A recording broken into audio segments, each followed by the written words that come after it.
Welcome to Live Talk with Becky Chernek, where automotive innovation meets industry expertise. I'm Nikki from Agentic, and I have the honor of introducing tonight's show where we're diving into a game-changing topic, artificial intelligence and its transformative impact on the automotive industry. Let me introduce you to our incredible host, Becky Chernek. With over 3 decades of automotive expertise, Becky has been revolutionizing dealership operations since founding her F&I consulting company in 2001. She's the go-to expert for optimizing every touchpoint of the customer journey, from that first website click to the final handshake at delivery. Her specialty? Mastering that crucial sweet spot where sales, desking, and F&I converge to maximize dealership success. Speaking of Becky, you can find all her details on the website linked in the show notes. But here's a little insider tip. While AI is amazing, and trust me, I work with it every day, nothing beats a real conversation with Becky. So why not skip the digital middleman, even though I might be putting myself out of a job here, and give her a call? Start a real relationship that could transform your dealership's performance. We're streaming live across YouTube, LinkedIn, Facebook, and X tonight, so don't forget to engage with us. Hit that like button and share the insights with your network. I'm thrilled to introduce our featured guest expert, Barry Hillier, my colleague and human co-founder of Agentic. Barry brings a unique perspective on how AI is reshaping our industry landscape.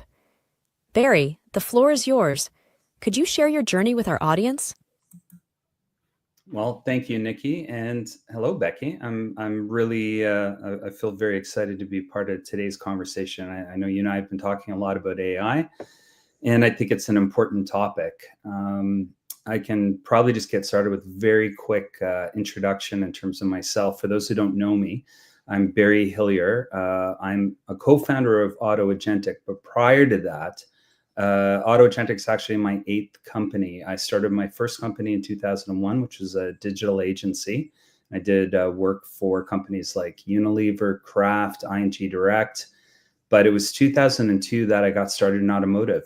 I was working with the Ontario Toyota dealers up in Canada and got started there. I then started working with Toyota. And after the 2008 market crash, Toyota stopped providing the web platforms for their dealers.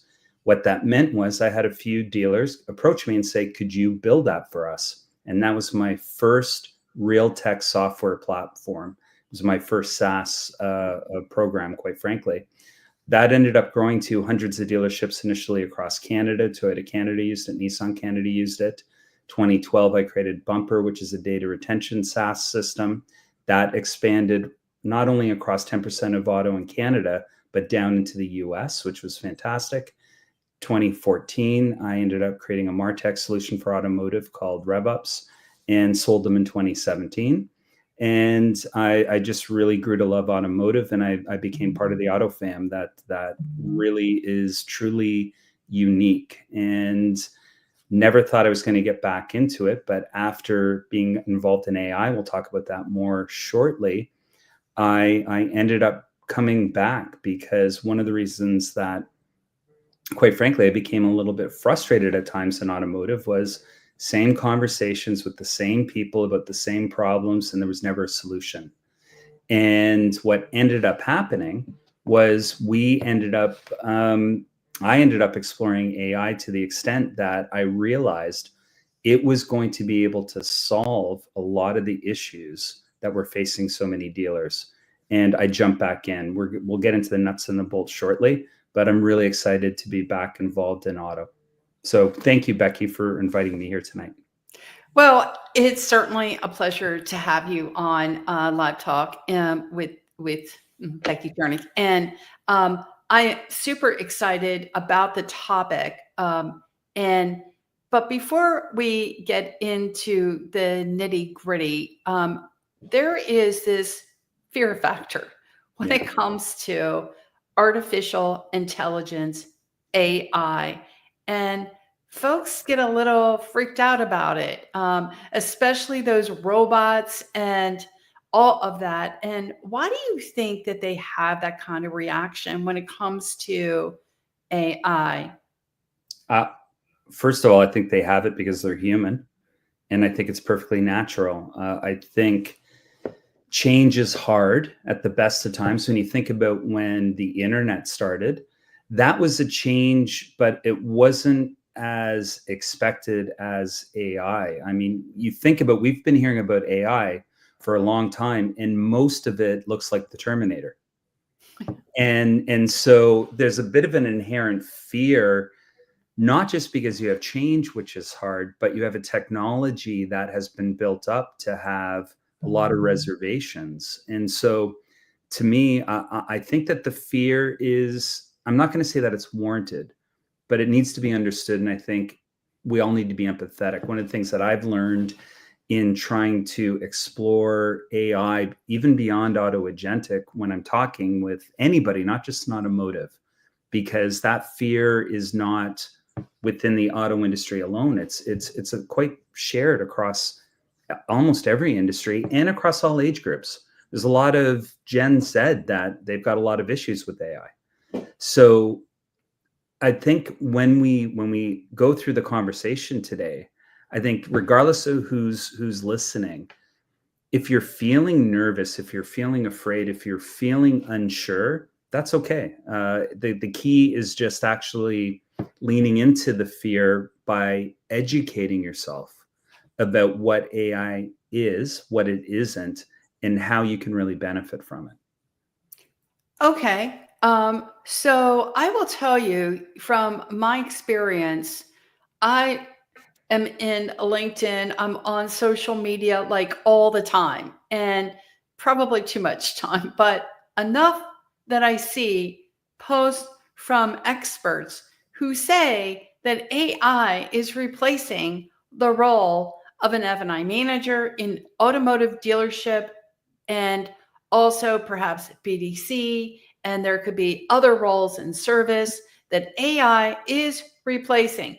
So now you've got some of the folks in the industry where they're like, heck no, that's not going to happen. So what's the story behind the whole thing when it comes to this AI really taking the role of an F&I manager or any other executive for that much matter in the industry? I'd say that the short answer is AI is not going to take your job. You and I were talking, and this isn't a quote that can be attributed to me, but I use it often. AI won't take your job, but the person who understands how to use AI will. AI in and of itself is a tool. And when you think about historically, when ATMs came in, the banks were afraid that the tellers were gonna go away, and stats actually showed that they increased. When you had self-checkouts coming in, very similar. It wasn't necessarily leading to a loss of jobs. What it was doing was it was adapting jobs. The thing about AI as a tool, it's an enabler that is operating unlike any tool that we've had before in the past. I had a really interesting conversation with a BDC manager who is looking after 10 dealerships and had 10 individual BDC agents under her. And this was one of her fears. One of the first two things she said to me was, I want to be really transparent. I'm really afraid of AI, to your earlier point, and my people need their jobs. So we started to talk about what was happening in your day to day. And one of the things she said was, at month end, it takes her a week and a half to do all the month end reporting. And I said, well, what would happen if you could do that in 2 or 3 days? What would you do with that extra week? She says, oh, there's all the stuff that I need to be doing. I said, exactly. That's what AI is doing. It's enabling you. And we've operated, and I really believe this in my heart of hearts, that the formula is EQ, emotional quotient, plus human intelligence multiplied by AI. That's the formula for success. Humans on their own will get beat out, and they will end up basically getting beat out by AI. That part's true. But humans with AI will always beat AI. And we're seeing this in the medical field as a great example, where doctors aren't able to see certain cases of cancer early enough, which AI can detect.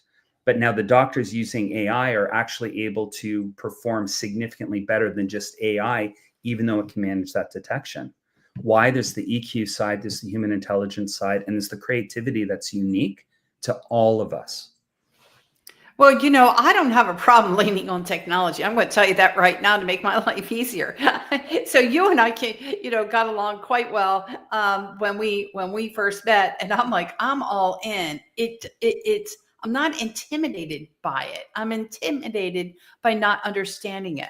I want to understand it more.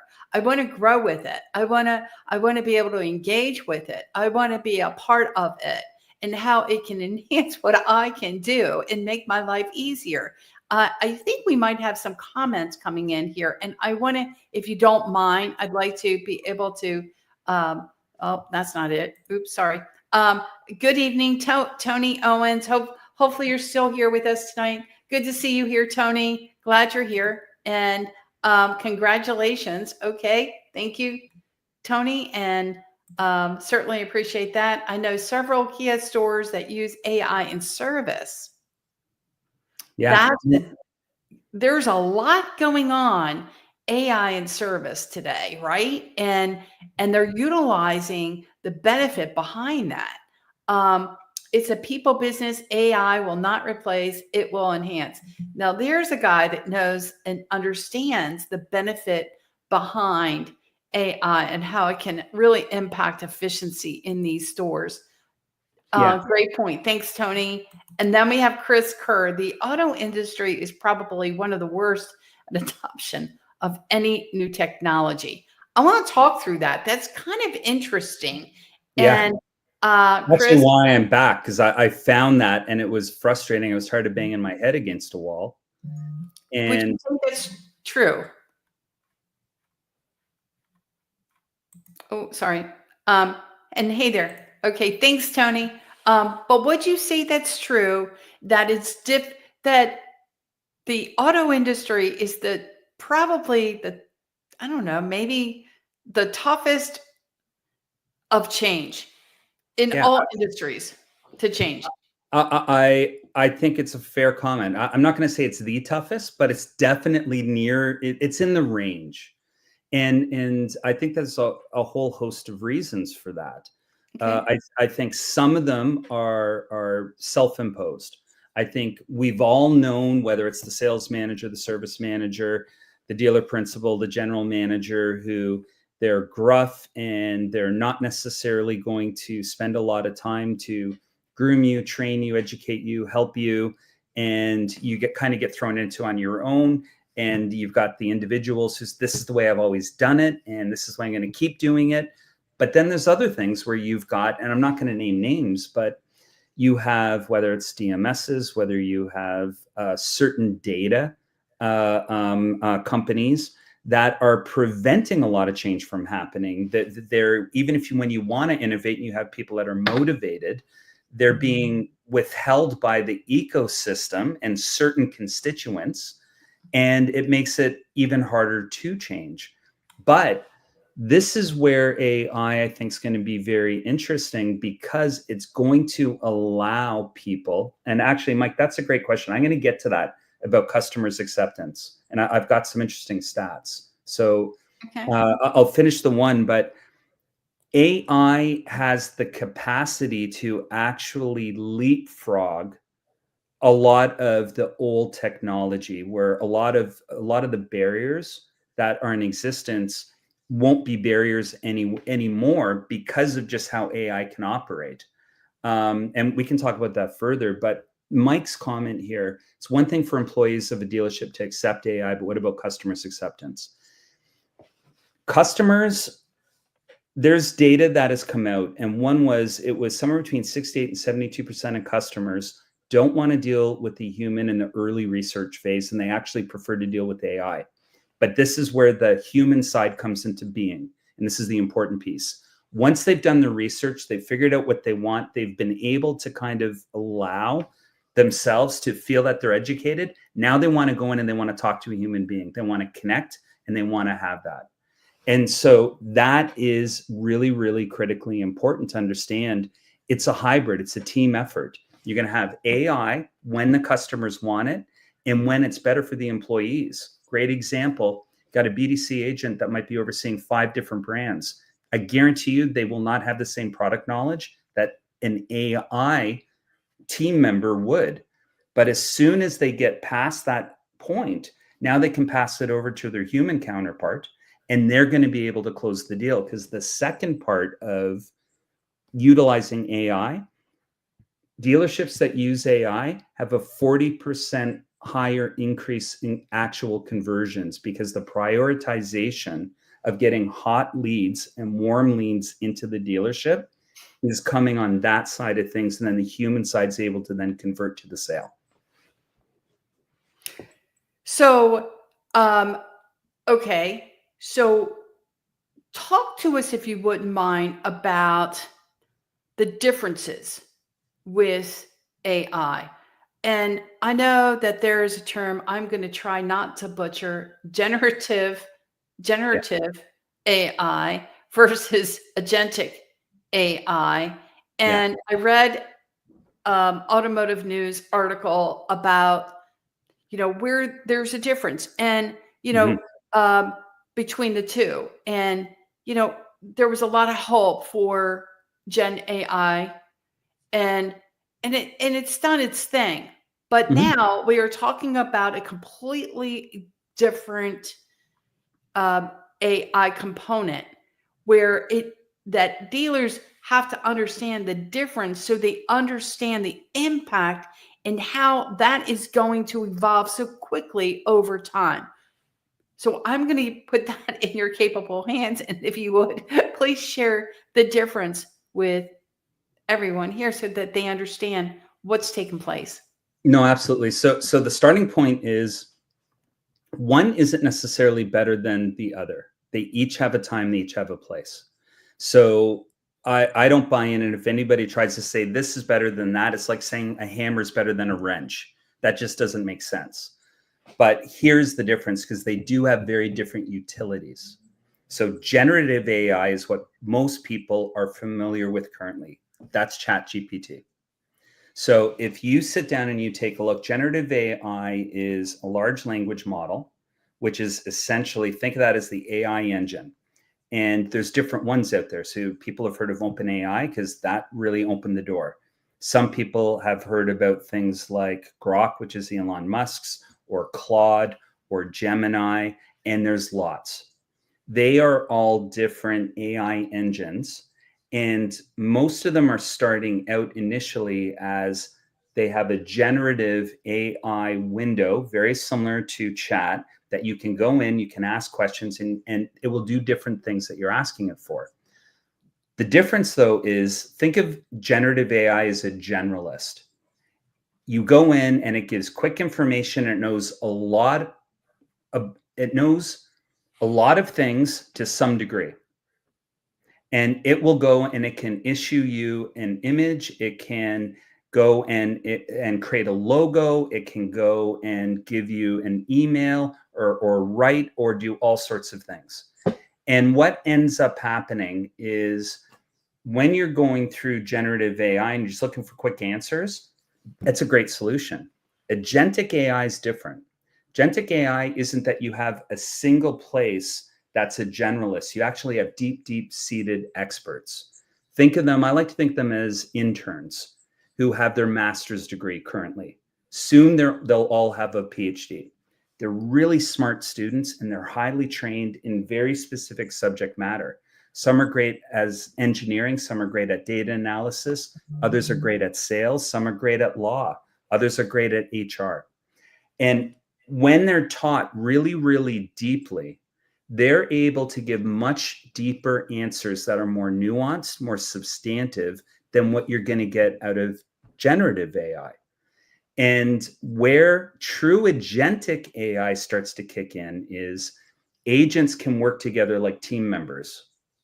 And when you get to autonomous agentic AI, what that means is those interns know they've done it enough that they don't need you to ask them to do something. They're going to be able to do it entirely on their own behind the scenes, work together as a team, and present whatever it is that you need back at you, whether it's a month-end report, or it's gathering and managing and sorting leads, or it's going through certain F&I processes, etc. So generative AI is great when you want to find a quick recipe, you want to do some fun things, very quick research. Agentic AI is when you want really deep-seated knowledge and much more substantive answers. Does that make sense? To me, it does. It took a while. I mean, it takes a while to really get into it and understand the how this whole thing is going to evolve, and it's going to evolve pretty quickly. So, I use the example, Barry, of digital retailing. So I can go back in time to the COVID when everybody said, "Oh wow, if you're not on digital retailing, you're gonna lose business." 'Cause that is it. That is the way it's going to shape up how customers buy a vehicle, completely digital journey, and that's it. So if you guys aren't on board, forget it. You're going to lose the marketplace. That didn't happen.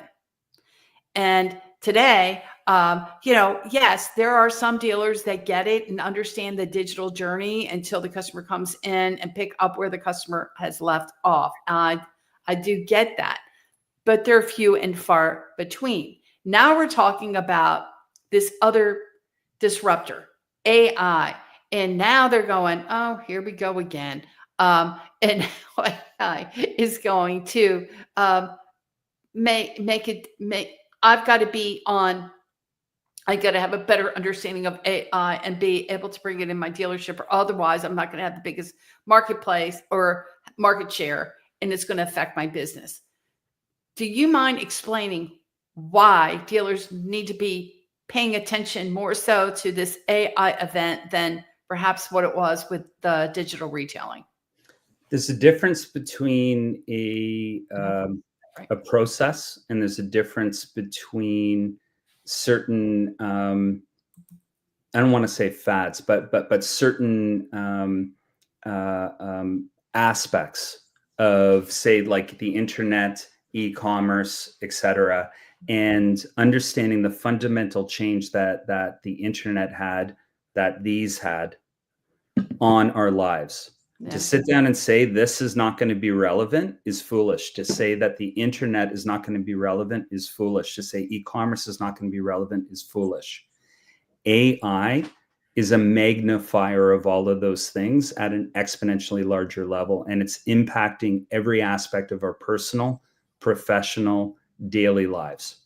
And so that is the key differentiator. We're in in the same way that we went from the industrial age and we went into the digital age, went into the data age. We are in a different age with AI, and that's the key difference. And I want to kind of address Paul's here as AI always. Yeah, me too. No, it's not. And the one message that Mike had up earlier, and I'll answer that about the over here. This one? Yeah, but I'll do Paul's first, because this will be. So you're going to hear certain terms like hallucinations. What's a hallucination? And I'm going to actually explain something that might help people with prompting too, by the way. Okay. Think of AI. Let's go back to that intern. I really like that example because they're really book smart and they want to please you.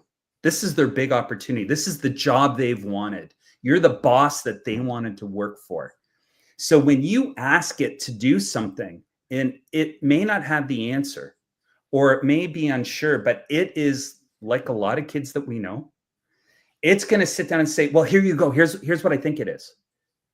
And you're going to go, well, that's not right. That's a hallucination. Now, there are ways to get around hallucinations, and this is, how are you prompting? First is, the more accurate you are in prompting, think about it again as, regardless of what the AI is, and it doesn't make a difference between generative AI or agentic AI, it is playing a role for you. And when you say, I'd like you to treat me as though I am a rural salesperson in Tennessee, and I'm dealing with a mom with a family of 4, and what's the best way for me to communicate this deal with her? it's going to make it a role, and it's going to answer based on that. This is why when you say things like please and thank you, by the way, it's important because it's creating context. And the AI is using context to give you a more elaborate answer. And it wants to give you the right answer. So you always need to double check, but sometimes you can double check it through the AI, and you can, in the initial prompt, say, only give me verified data, research, quotes, numbers, whatever. Or when you get down to the end, you can ask it, can you please re-verify that? But you have to treat it like an intern. You're going to double check an intern's work. Never take AI as though it's going to give you all the info. If it gives you 80% of the info, including information that you weren't thinking, there's real value there. But this gets back to the human intelligence side and the EQ side.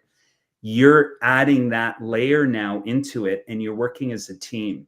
It's helping you be faster, and it's helping you because it's super smart in areas to uncover areas that you may not have thought of, but you're going to provide areas it hasn't thought of.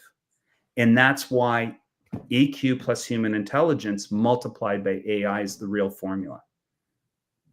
It really is. It's twofold, Yeah. right? It's twofold. And being able to work with it and develop it along the way, right? No, it gets absolutely. smarter along the way, right? As you work with it. Well, It's like a and child, almost. no, I mean, I think I'm of the age right now where you know my daughter's 21, and I think of the AI like my daughter, to be honest. Like, she's super excited, very smart, but there's still all of this working knowledge that they don't have. And again, this is where you get that interplay. It's almost like reverse mentoring, just like human beings. So really understanding how to work with AI, you're going to reduce hallucinations. But even that aside, don't forget there's the human component of this, and it's the relationship that you have with AI that's going to make it more valuable for not just you, but for the dealerships. Let's talk about, what do you think the benefit of AI, and for those folks that really don't understand it so much, but what is the benefit of AI in a dealership environment? How is that going to play a big part in helping them to be more efficient in their processes? In so many ways. First and foremost, it's going to be being able to understand and rank and create processes that are automated in terms of prioritizing when it comes down to hot leads, warm leads. It's going to be able to respond more quickly. It's going to be able to respond more accurately. A big problem that every dealership faces is not just the response times, but are you actually answering the questions? And there's the additional component behind that. It's not just about answering what the question wants to hear back. What's some additional context that you could provide in the answer to make them want to take the next step? So AI is going to be very good at being able to provide all of that context. It's going to be also able to very quickly answer at a much deeper level product knowledge. So when somebody's starting to ask a bunch of detailed questions, it's going to have that inherently available to them and be able to communicate that in different ways based on who it is that they're talking with. And so you have everything from that side. From a marketing side, you're going to be able to do not only customized and personalized outreach, you're also going to be able to do things like when it comes down to merchandising, where you can take a VIN, have that blow out not only your VDP merchandising, but it will be able to inherently customize it based on the locality of your city, right down to the point that it can start to talk about local landmarks, local streets, local mountains, local lakes, and really create that personalized perspective within that as well. And then you can start to get into, from the broader, and this is where I get excited, the data, understanding all the different data points that are coming from all of these different systems. It can do an analysis, because it doesn't matter how the data is being set up in all the different systems. It will be able to take a look at all of that and start to make the connections that, I started out as a marketer brand guy in my agency days, that's always been the holy grail. How do you understand the full customer journey, and more importantly, the ROI of each touch point, and how are they engaging? So it is going to be able to consume that data and pull that back. Then you start to think about, and I could keep going, but I'll just mention one other one. You can start to get things like legal perspectives, not from a lawyer standpoint in a court, but being able to start to understand how to very quickly go through contracts, how to update your terms and conditions, all of these things. And the other huge aspects on the HR side, because it can now start to not only handle creating a job description and bringing 100 CVs in to start to take a look at them and rank them, but more importantly, as you're providing the feedback for each of your employees, it can create customized training programs based on the unique needs of each of your team members. So you're going to be able to cover all the core aspects, but you're going to be able to present it in a way that affects their learning style and their strengths and their weaknesses. So it really can get customized. And that's just barely touching the surface. Okay, so we have Chris. This is where we will define those dealers who have this type of AI that are specialists rather than generalists. And I think so. Over time, I see where this can play a huge part in helping dealers to be a whole heck of a lot more efficient in what they're doing, and how that whole thing plays out. I just see it as for me and F&I see it as a huge tool to be able to get through these metrics. I mean, quickly as possible, to be able to determine my profit leaks and where is it all happening, and how I can best utilize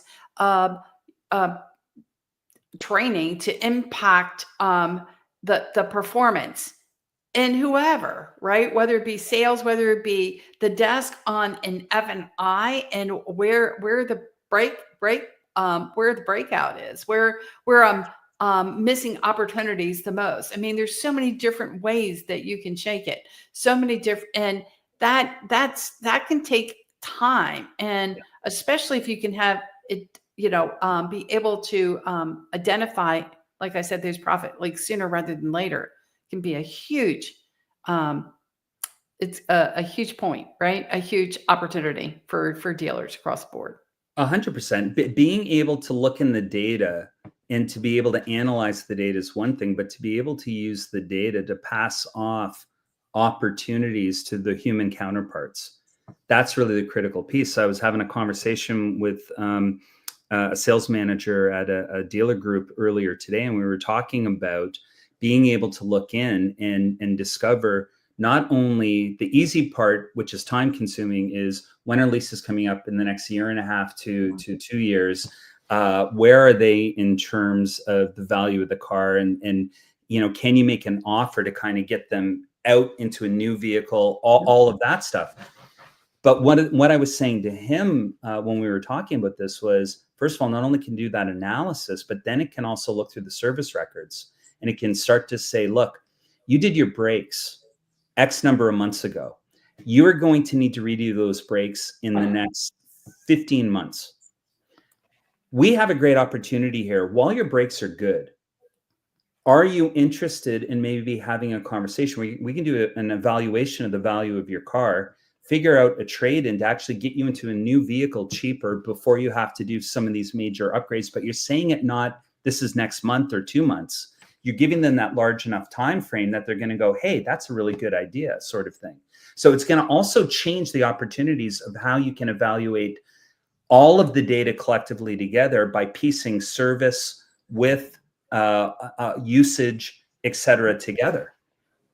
Right. So you can be able to identify the loans, and almost like a credit miner would do, but utilizing your own AI to be able to identify those customers that are likely to be able to come back in. We can acquire their trades, which every dealer I know on the planet is working to do just that right now. We're doing everything we can to have these buy centers in place to buy these buy these vehicles. So it only makes sense to, how do we drive that? How do we take our business and be able to identify those vehicles that make most sense to come in, to offer them the opportunity to trade out, to put them into a new vehicle. Let's see. Many have been using AI for a long time. Ask Alexa. Yeah, it's even though it feels like it's a tsunami right now, and I use that description quite often, like this, the tsunami's on the horizon. So the question is, are you going to be sitting on the beach? Are you going to be in a super tanker out in the ocean? Or are you going to manage to get up the hill? But it's also really early, and none of us know how this is going to evolve. I mean, imagine, I always equate that right now we're in, the internet was there long before 1995, but 1995 was when it was commercially available. But the people using it in 95, quite frankly, 95 to 98, and we all know those people, it was like, what is that? What are you doing? 98 to 2001 was really when we started to get the mass adoption. We're right now around 1997. And now imagine in 1997 trying to imagine what the internet was going to look like by 2005. And so things are happening so fast, but this is actually where I get excited, and why I always say I don't have all the answers. I don't have a clue where it's going. I have a sense of where I think it might, and I have a sense of where I think value is going to happen. And there's a sense where I know value is going to be realized. But this is why I'm constantly working with people who are just starting to use AI. And then they tell me how they've been using it. And I say, I didn't even know that you could do that with it, because they're applying, again, that human intelligence and all that experience and work to go, hey, could I make it do this in my role? And it blows my mind every day. So I think AI is being used by more and more people, but I think it's going to start to change all of us in ways that there isn't a single person on the planet that could tell you what that vision of the future is going to really look like. I want to say hey to Larry. Larry, thank you for coming on tonight. I appreciate it. Larry's super cool. He knows everyone in the industry. Thank you again, Larry, for making it on tonight. You're the best. Larry. He's super cool. He's a good guy. That Larry is amazing. And then we have Stephen Apicella. I'm sure he has quite the comment. And so let's go ahead. Let's take a look at what Stephen has to say here. Many times when there are processes, advancements, there is a natural resistance. However, right? Stephen, I agree with that wholeheartedly. And in fact, we're actually talking, so there's 4 co-founders in Agentic. There's myself, there's Bill Playford, Carla Conkson, and Mike Carrick. Carla and Mike are really the back end. They're more the tech. And then we've got a tech end. And then there's Bill and I are more the auto side. And one of the things that we've been talking about is we're viewing ourselves far less as an AI company, and it's more about education, because it's really about demonstrating that there isn't the conflict, and it's making people not just feel comfortable with AI, but in understanding that there isn't a conflict, that this is an enabler, but it's also trying to make sure that they're confident in using it. And I've seen it so many times now.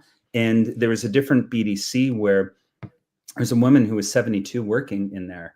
And I literally said to the BDC manager, if she doesn't not only feel confident in AI, but if she feels she's going to lose her AI, I'm going to take that as a personal failure.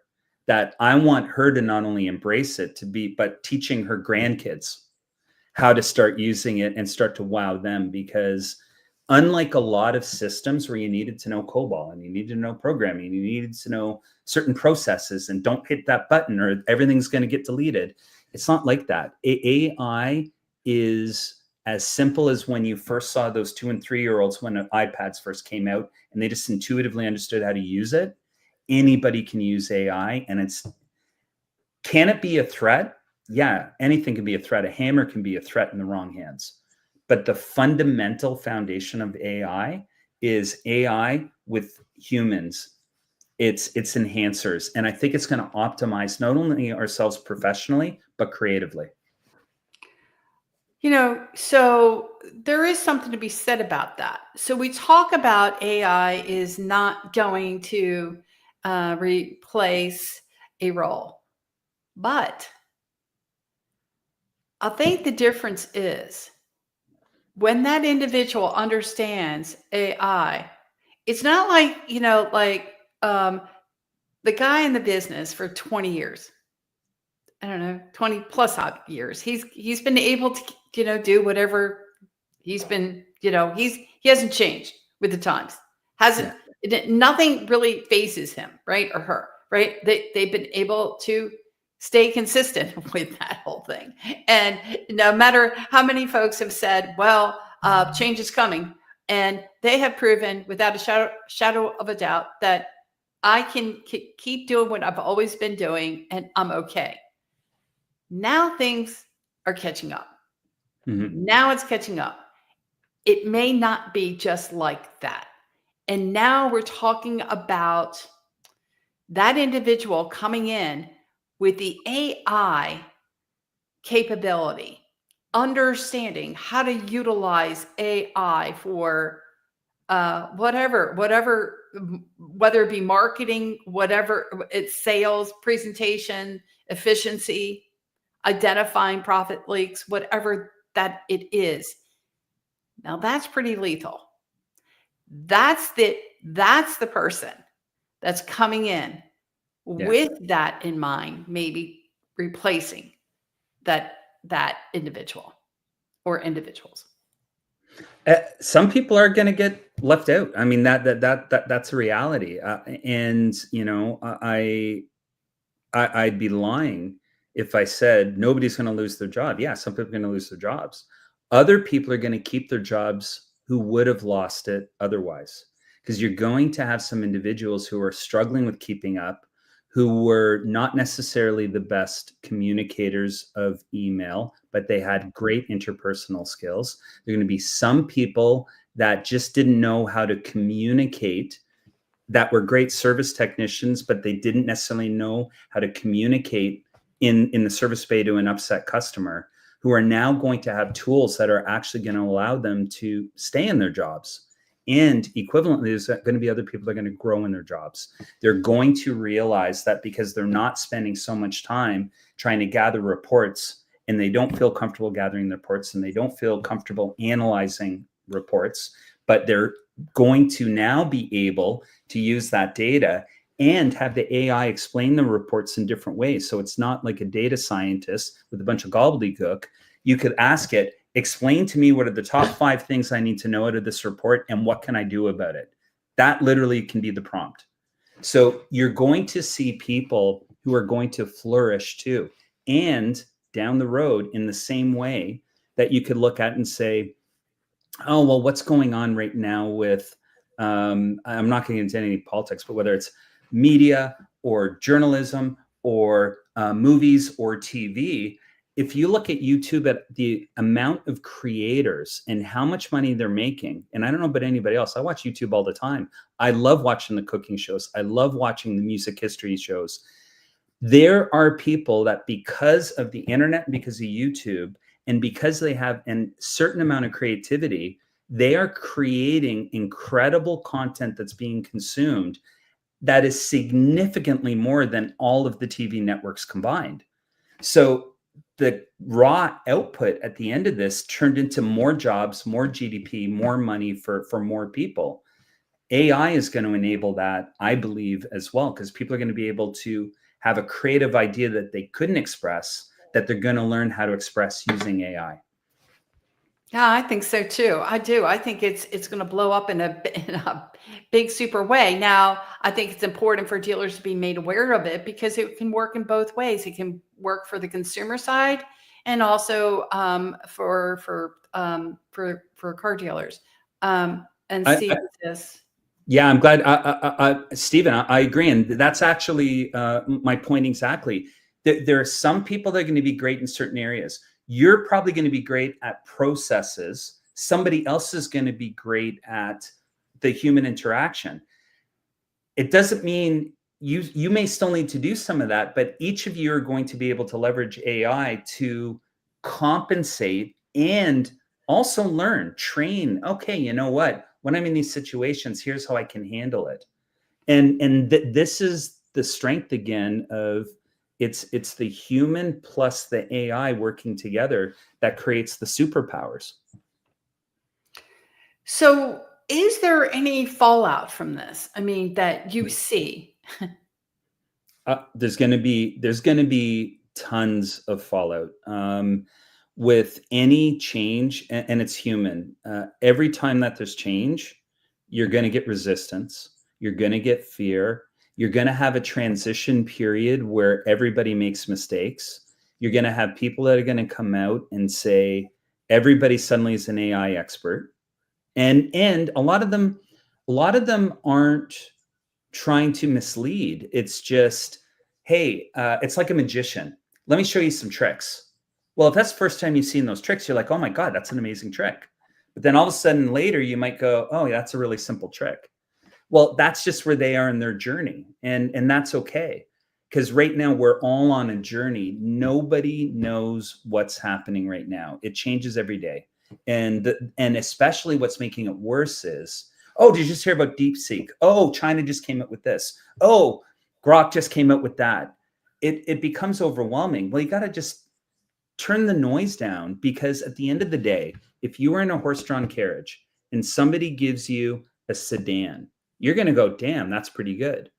But then you're going to feel really comfortable driving the sedan, and you're going to see there's a great Maserati over there. And you're going to get in that Maserati and you're going to drive it carefully. You're going to go a little bit faster. But then what's going to end up happening is you're going to be on a straight stretch and go, I want to see what this can do. And that's going to be the progression for all of us to differing extents within our own limits. But there's equally, it doesn't matter if somebody comes out with the next blah platform. Not everybody needs to have a jet or a rocket to accomplish what they want to do with it. Sometimes there's just too much power and too many features that it really doesn't matter if it's there, you're never going to use it anyway. There's a lot to be said about that. And Randy, great show tonight. I generally believe that AI will help us leverage technology to handle daily tasks and chores. If we embrace it and use it properly, it will make us all better at what we do. I agree. I fully agree. I just think that anytime I can reduce the heavy lifting on my end, or I'm not having to do all the busy work. And if I can help and really process through this sooner rather than later, I think I'm liking it. I like that idea. I like the idea of being able to process through like the CSI versus CTI. I meant contract in transit, CIT. Sorry. And anything that I need to embrace to have a better understanding as to what, why, where's it all coming from? Is it coming from obviously F&I, but what desk manager, what salesperson, and be able to track it and be able to have instantaneous information coming at me so I know what I'm doing, right? And knowing what I'm working with. I mean, cash deals. I mean, just that in of itself, knowing where they're coming from on a consistent basis, how that opens up the door to so much opportunity. Me having a better understanding, is it from the same salesperson? Same desk. What's happening with that? Why do we see the same patterns? Yeah. It's amazing what we can do with the ability to have that AI work on our behalf. But also, I think we need to be also open-minded enough to realize if what we have, so does the customer. So my question to you is this: will customer over time be able and there's been conversations on this, rather than the customer shopping Google, internet, will they now be shopping ChatGPT and other AI providers, Grok, and you name it, for incentives, finding out what vehicles offer better incentives than others, and really be able to break it down? Yeah. I mean, absolutely. But at the end of the day, it's not going to change the fundamentals when it comes down to still needing to interact with humans, still needing to have that personal touch. But even within that, not everybody, but if you were to sit down and when somebody understands, look, this is the service I'm providing, you think that has value? Yes. Okay. Well, you know that you could have all of the numbers. You know that these vehicles are worth X, Y, and Z. Do you think for what we're going to be able to do for you and to help assist you in not only the car, but the servicing and everything else, is Y percentage reasonable? And I think most reasonable people are going to say, yeah. And so it will again shift things, but equivalently, there's the flip side of it. It will also be able to understand market dynamics and start to do dynamic pricing too. So in the same way that the customer is going to be able to have access to certain data, you are going to have access to market data that's going to allow you to adjust and optimize your profit also. So you really, both sides are going to have new tools to use in different ways. Well, which is interesting because then now you're going to see different companies, right, that had a hold on the industry, maybe not have the hold so much anymore. Because look at where Amazon is. I mean, Amazon's coming out now with another alternative to shop for used vehicles. So what's going to happen, with some of these other companies when it comes to Car Gurus, Cox, and the rest of them? So the industry, again, is changing certainly rapidly when it comes to all of this. Part of the reason that I came back was it was the recognition, which excites me, quite frankly, about this next. It's not an evolution for the industry. It's going to be a revolution, not necessarily in entirely a bad way. I think the overall outcome is going to be positive for not just consumers, but also for the dealership staff and the OEMs for that matter. And so being able to understand how all of this, the next 5 years, the next 10 years are going to shape. I think if you go in with an open mind, but also recognize that these changes are going to happen. One of the examples that I use often is Africa, when the cell phones came out, leapfrogged the Western nations initially. And the reason was they didn't have the infrastructure. They didn't have all the cabling. They didn't have all of that core communication infrastructure. So when this came out, they jumped on this. And here was the net outcome of that. They were doing online banking before Europe and North America. They were using it for exchanging money. They were using it for so many more ways because they leapfrogged ahead. And that there was a period where that kind of jumped.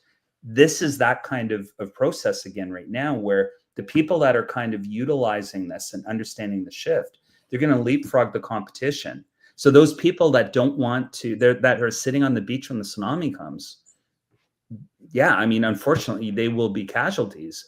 But the rest of the industry is going to evolve far more quickly than it's ever been able to in the last 40 years. Okay, question. How many folks, percentage-wise, do you think really? We can talk States, we can talk Canada. You talk both.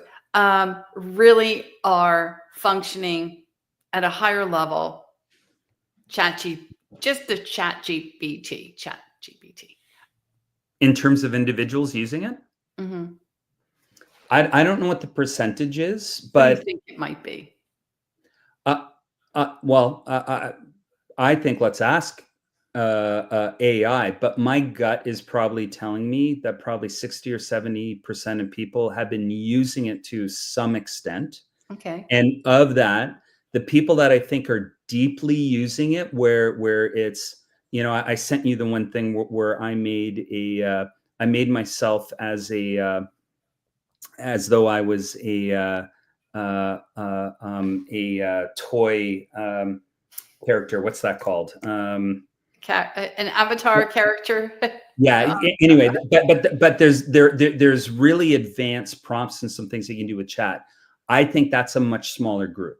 And in fact, when it comes down to starting to really understand outside of chat, because there's a whole world outside of chat, I think that's probably less than 20% of people, where you're getting into video creation, audio creation, you're getting into animations, you're getting into deep level programming, you're getting into all of these other facets.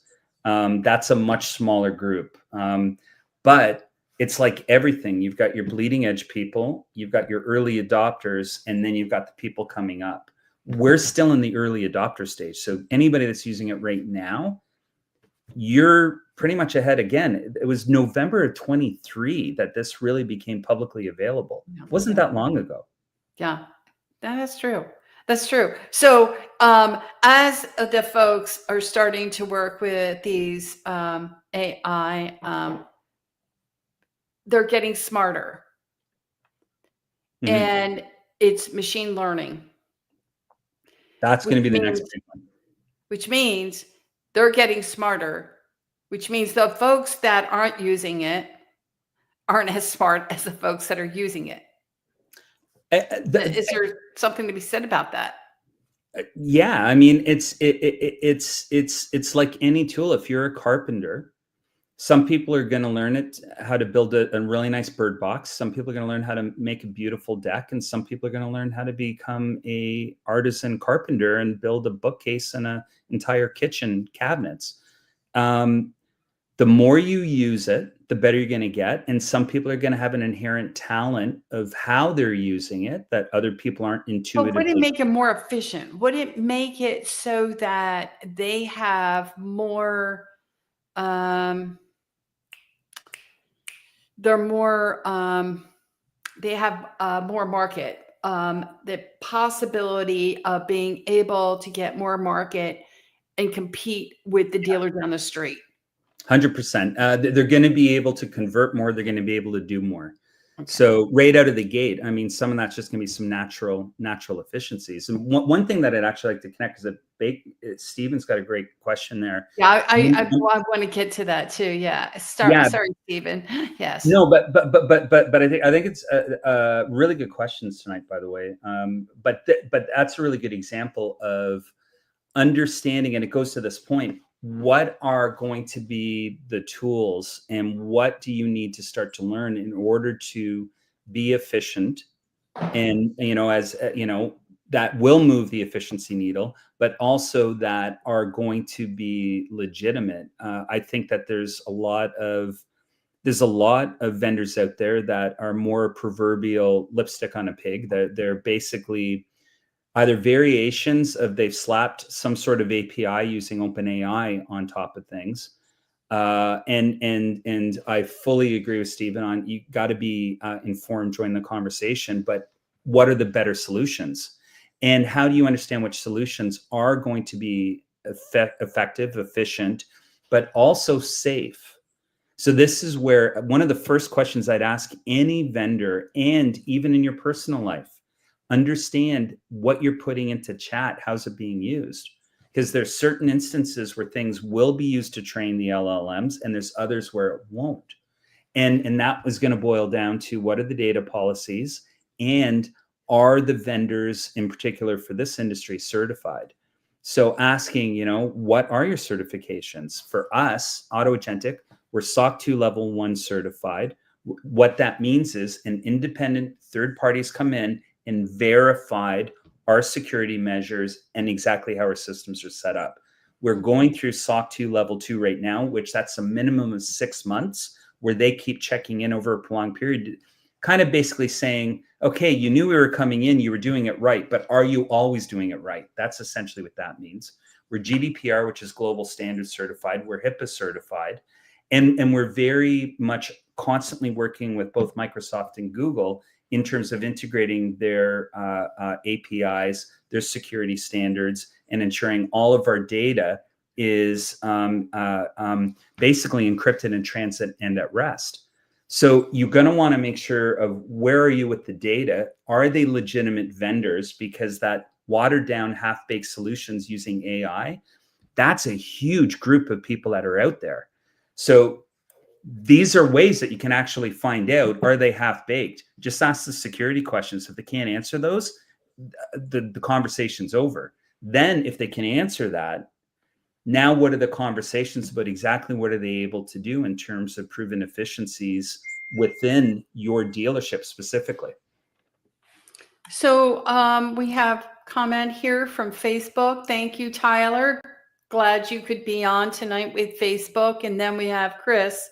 Implementing AI will lead to significant cost reduction, streamlining and enhancing customer service, minimizing errors through automation, improving the dealership's bottom line. But, and that's so true, Chris.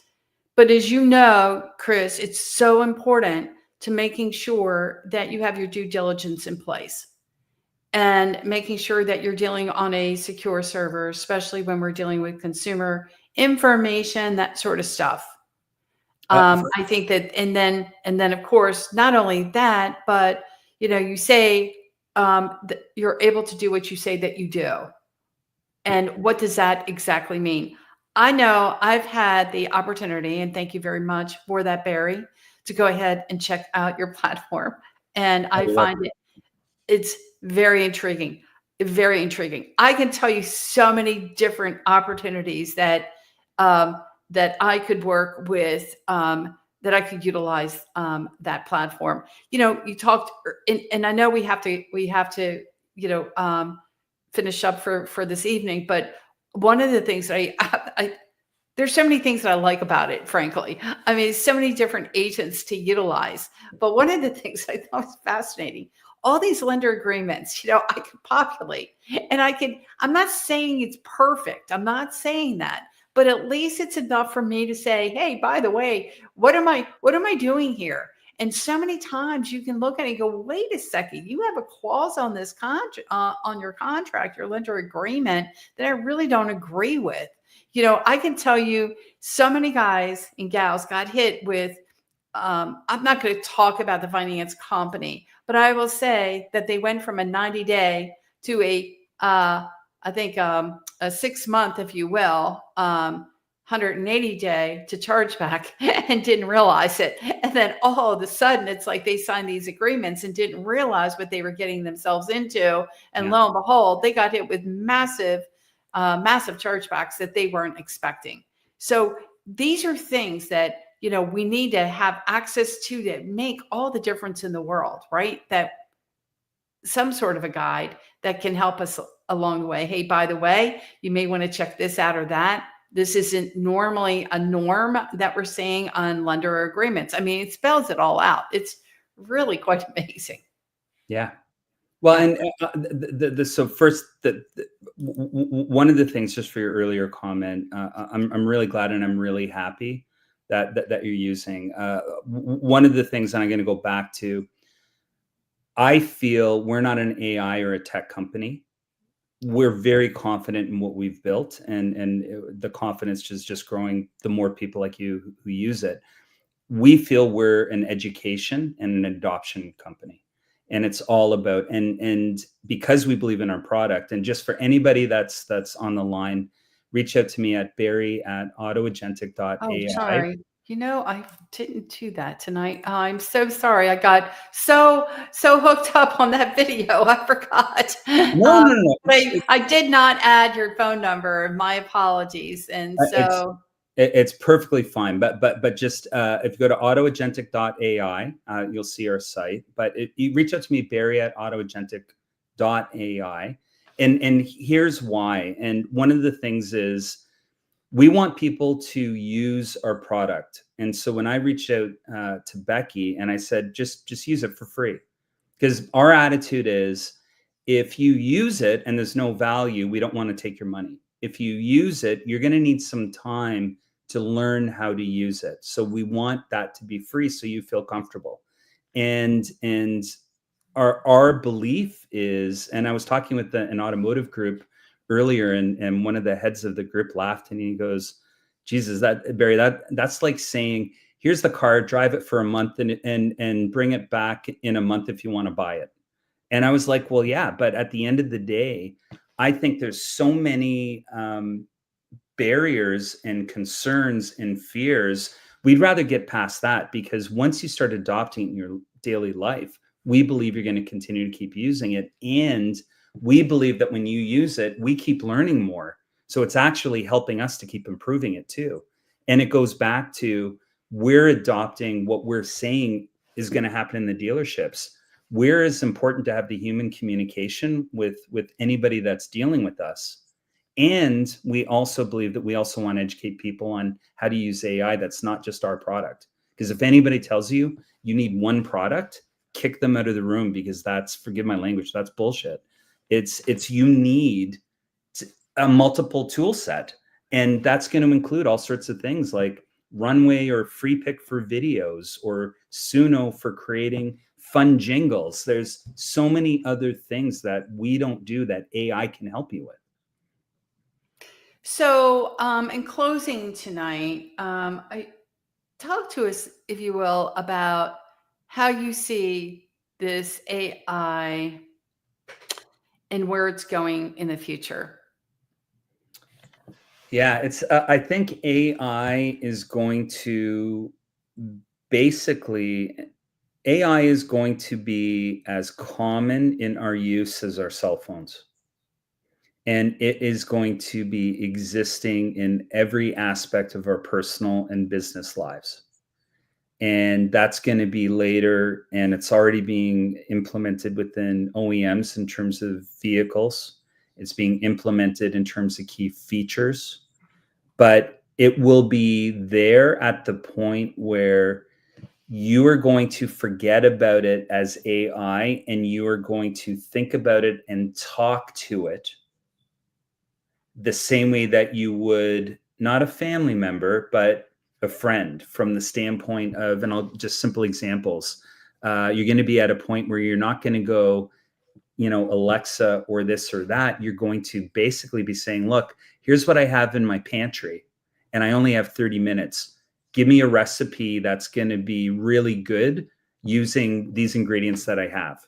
And it's going to say, okay, here's what you can do. And it's going to be amazing. I love It's it. going to, it's literally going to help you in so many areas. Also, it's going to say, hey, here's what's happening in your day, and it will help structure your day. It's not just about what's going to be going on in your work. It's going to take a place of every single aspect of your day-to-day business. And there will be some negatives, in the same way that there's negatives with social media content. But I think overall the benefits are going to outweigh the negatives. Well, Stephen, thank you so much. I appreciate you. He's always, Stephen Episode. I got to bring you on back. It's been a long time, and talk about, he is a tech genius himself. Let me tell you. Great questions, Stephen. And I appreciate that too, Stephen. And Barry, thank you again. I'm glad you were able to make it here tonight. I know how busy you are. And I had a great conversation. I just cannot get over how quick time went by. And I'm learning all the time. I mean, I'm talking about fast forward from the first time we talked. It's amazing how much I've learned from you. And I want to thank you for that. And I hope that, car dealers, you've got to tap into Barry. You've got to reach out to him and, just check out the platform and see how it can work for you as well. I know you're going to get a bunch of calls, and you should. You are, you're terrific, and thank you again. I really appreciate the time that you took tonight with us all and answering our questions. I sincerely, I enjoyed tonight as well. Thank you for the questions for everybody, and I appreciate the time, the opportunity, and anybody that's listening in. Just reach out to me, connect with me on LinkedIn. I'll walk you through the demo, but I'll do the same thing that we do with everybody else. Give me a bunch of people that you'd like to introduce on your team, and just use it for 2 weeks, 3 weeks, 4 weeks for free. I'll show you how to use it. And if there's value, that's awesome. If there isn't, that's great. As long as, we have a chance to connect. And I'm happy at any time to talk about AI outside of Agentic. It's not suitcasing. I really want to make sure that the industry is educated and knowledgeable, and I want to keep learning from you guys. So thank you. Well, thank you guys. And I'll see you next week. Same time, Thursday, 8 p.m. Thank you again, Barry. It's Thanks, a Becky. pleasure. Thank you so much. All right.